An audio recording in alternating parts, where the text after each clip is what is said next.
Historia e Ekrem Bardhës është e jashtëzakonshme. Sot ka mbushur 94 vjeç. Në vitin 1953 vllai i tij ishte arrestuar nga sigurimi i shtetit. Ekremi ishte ushtar, ai u kthye në shtëpi një natë me leje dhe dëgjoni ç'i tha nënës. Çfarë i the nënës Ekrem? I thash nënës që ne sigurimi nuk na rehat, mua në ushtri. Dhe ka marrë sonte që do të aratisemi. Do iknit nga Shqipëria? Po, nga Shqipëria. Sa djem ishit në shtëpi? Ishim 3 vëllezër. Ti dhe 2 vëllezër tjerë? 2 vëllezër tjerë dhe nëna. Dhe nëna? Edhe ajo tha, je në rregull, më tha, po, i thash, dhe i tregova arsyet. Po. Tha, po, si, të na vrasin në kufi. Dhe e di, thash, që do të na vrasin, por i thash, ne nuk mund të bëhemi spione.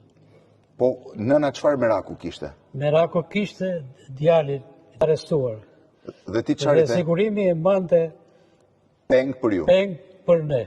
Dhe i thash, nën, je grua, po bëhu dhe burr.